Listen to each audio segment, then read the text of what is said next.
मोठी बातमी या क्षणाची। मातोश्रीवर आधीच ऑपरेशन टायगरचा पेपर फुटला होता। राजाभाऊ वाजेंनी ठाकरेंना अलर्ट केलं होतं असं कळतंय। मातोश्रीवर आधीच ऑपरेशन टायगरचा पेपर फुटलेला होता। राजाभाऊ वाजेंना या संदर्भातली कल्पना होती आणि ठाकरेंना याबाबत अलर्ट केलेलं होतं। अशा प्रकारे एक मोठी बातमी आता कळतीये। त्यामुळे ऑपरेशन टायगर हे होणार हे राजाभाऊ वाजे यांना माहिती होतं आणि त्याप्रमाणे त्यांनी ठाकरेंना अलर्ट केलेलं होतं असं कळतंय।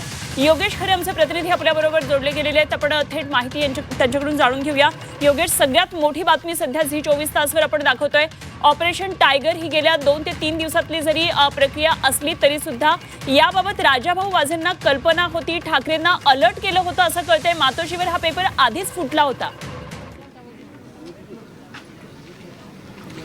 खरंय, आपण असं म्हणू शकतो की हा पेपर आधीच फुटल्यामुळे ऑपरेशन टायगरला यशस्वी होण्यासाठी खूप उशीर झाला।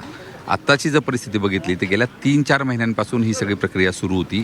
ऑपरेशन टायगर होणार हे सगळंच बाहेर आलेलं होतं, त्याबद्दल चर्चा ही माध्यमांमध्ये होती आणि प्रत्येक ठिकाणी प्रश्नही राजकीय नेत्यांना विचारले जात होते। याचं कारण होतं ते म्हणजे राजाभाऊ वाजे।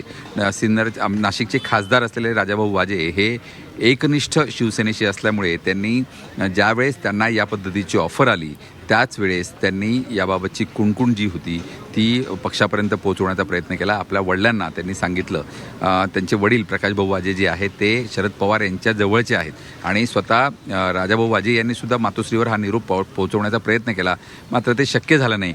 शेवटी शरद पवार यांच्या मार्फतच हा सगळा विशेष निरोप जो होता की अशा पद्धतीने एक षडयंत्र सुरू आहे आणि खासदार फुटीच्या उंबरठ्यावर आहेत हा निरोप उद्धव ठाकरेंपर्यंत मातोश्रीवर पोहोचवण्यात आला आणि त्याच्यानंतर खऱ्या अर्थानं मातोश्रीला जाग आली असं आपल्याला म्हणता येईल। आणि त्यानंतर या संपूर्ण प्रकारामध्ये खासदारांना थोपवण्याचं काम हे केलं गेलं।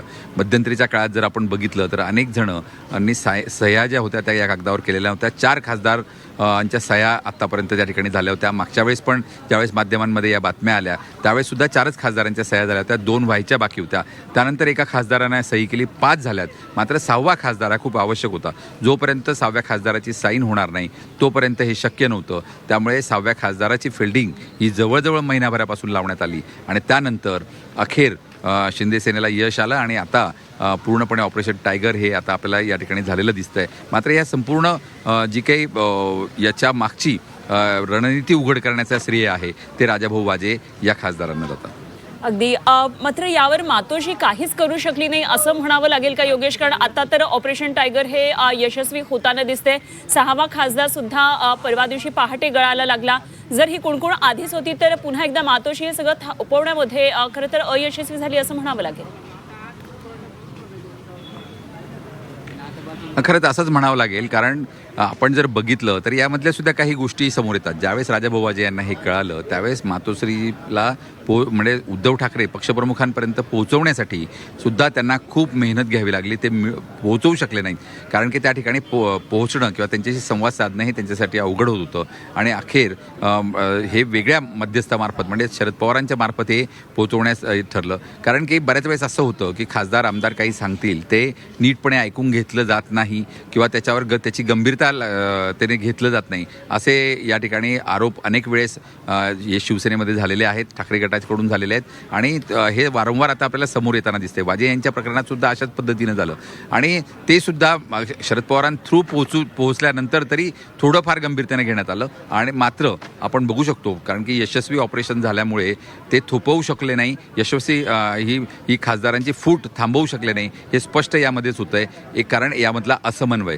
किंवा आपण म्हणूया पक्षावरची किंवा आपल्या खासदार आमदारांवरची जी पकड होती ती पकड ढिली झाल्याचं यातून स्पष्ट होतंय। एकूणच जर हे अगदीच खूप गंभीरतेने घेतलं गेलं असतं आणि पूर्णपणे वॉच ठेवला गेला असता तर आज हे यशस्वी होऊ शकलं नसतं। त्यामुळे मातोश्री अपयशी ठरली या बाबतीत असं म्हणता येईल। निश्चित योगेश, आता अत्यंत महत्त्वाचा मुद्दा आपण बोललात आणि गेल्या काही दिवसांपासून जेव्हा ऑपरेशन टायगर म्हणूया किंवा यापूर्वीची एकनाथ शिंदेंनी केलेलं बंड, त्यांच्याबरोबर फुटलेले आमदार, या सगळ्याबाबत नेहमी एकच तक्रारीचा सूर होता, ते म्हणजे मातोश्रीवर जाणं हे सोपं नाही, उद्धव ठाकरे यांच्याबरोबर संवाद नियमित होत नाही, अशा प्रकारच्या अनेकदा तक्रारी आलेल्या आहेत आणि हा सूर आत्ता सुद्धा होता। अर्थात काल अरविंद सावंत यावरून संतापलेले होते पत्रकार परिषदेमध्ये। असं कोण म्हटलं आहे ते आम्हाला सांगा, तुम्ही त्यांचं नाव घेऊन सांगा असं ते म्हटले फुटलेले होते. पण हा सूर नित्याचा आहे आणि खरं तर इथेच इव्हन भास्कर जाधवांनी सुद्धा काल बोलताना सांगितलं की कार्यशैलीमध्ये काहीतरी बदल केला पाहिजे. घरचा आहेर त्यांनी दिला होता. तर या सगळ्या तक्रारी ज्या आहेत त्या सत्य आहेत असं म्हणायला हरकत नाही. खरं आहे. तसंच आपण म्हणूया तक्रारींमध्ये तथ्य आहे, जी चर्चा ऐकायला मिळते. यामध्ये कुणीही समोर येत नाही, कारण की पक्षाची आदेश किंवा पक्षाची शिस्त ही मोडली जाते जर कॅमेऱ्यासमोर बोलले तर. मात्र जी ऑफ द रेकॉर्ड चर्चा होत असते ही सर्वांनाच माहिती असते आणि त्यामुळेच या सगळ्या गोष्टी समोर येत आहेत.